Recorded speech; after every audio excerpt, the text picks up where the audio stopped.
चोपड़ा के सिर चढ़कर बोल रही थी शोहरत, वक्त ने 1 मिनट में निकाल दी पूरी हेकड़ी। बॉलीवुड संगीत की दुनिया में एक ऐसा सिंगर है जिसका नाम हर कोई लेता है। इसके बिना संगीत की बातचीत अधूरी सी लगती है। हम बात कर रहे हैं मोहम्मद रफी साहब की। इनके नए गीतों में आज भी कशिश बरकरार है और आज भी सुनने वाले इनके दीवाने हो जाते हैं। रफी साहब जितने अच्छे सिंगर थे उतने ही अच्छे इंसान भी थे और कभी किसी के साथ गलत व्यवहार या बुरा बर्ताव नहीं करते थे। सादगी से रहने वाले रफी साहब से एक बार बी.आर. चोपड़ा काफी नाराज हो गए थे और उन्होंने उनका बॉयकॉट तक कर दिया था। जी हाँ, मोहम्मद रफी साहब के लिए कहा जाता है कि वो अपने काम को लेकर बहुत संजीदा रहा करते थे, साथ ही वो बहुत सरल स्वभाव के थे। यही वजह है कि कभी भी उनकी किसी से कोई तकरार नहीं होती थी। लेकिन एक बार बी.आर. चोपड़ा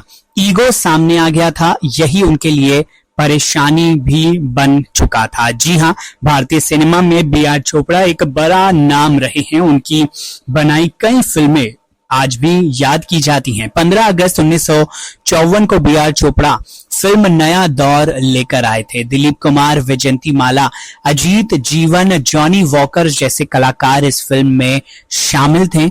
आपको बता दें कि नया दौर फिल्म को खूब पसंद किया गया था और ये सुपरहिट भी रही थी। खास बात ये थी कि इस फिल्म के सभी गाने बेहद हिट रहे थे। फिल्म का संगीत ओ.पी. नैयर ने दिया था और इसके ज्यादातर गाने मोहम्मद रफी साहब ने ही गाए हैं।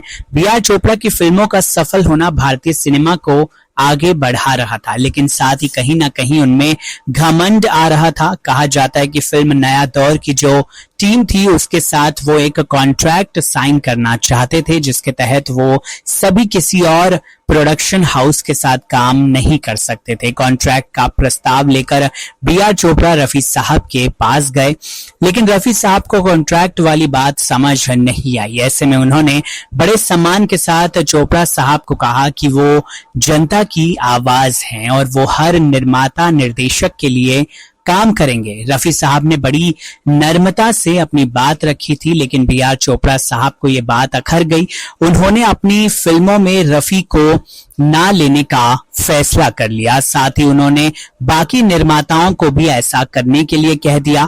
उनका मानना था कि वो अपनी फिल्मों के जरिए एक नया रफी खड़ा कर देंगे। चोपड़ा साहब के कहे मुताबिक कई निर्माता निर्देशकों ने रफी साहब को काम नहीं दिया, लेकिन इस दौरान रफी ने संयम बनाए रखा। रफी साहब को भले ही काम मिलना कम हो गया, लेकिन उनके जैसी आवाज किसी और के पास नहीं थी। धीरे धीरे बी.आर. चोपड़ा की बातों को दरकिनार करते हुए निर्माताओं ने फिर से रफी साहब को लेना शुरू कर दिया। बी.आर. चोपड़ा ने कई गायकों को तराशने की कोशिश की, लेकिन कहीं ना कहीं वो भी समझ गए थे कि वो गलत जिद कर बैठे हैं। बी.आर. चोपड़ा के भाई यश चोपड़ा ने जब फिल्म वक्त बनाने का फैसला किया तो उन्होंने अपने भाई से पूछा कि क्या वो सिंगर के तौर पर रफी साहब को ले सकते हैं। बी.आर. चोपड़ा ने बेमन से हामी भर दी। 30 जुलाई 1965 को फिल्म वक्त रिलीज हुई और इसमें रफी साहब का एक गाना था जिसकी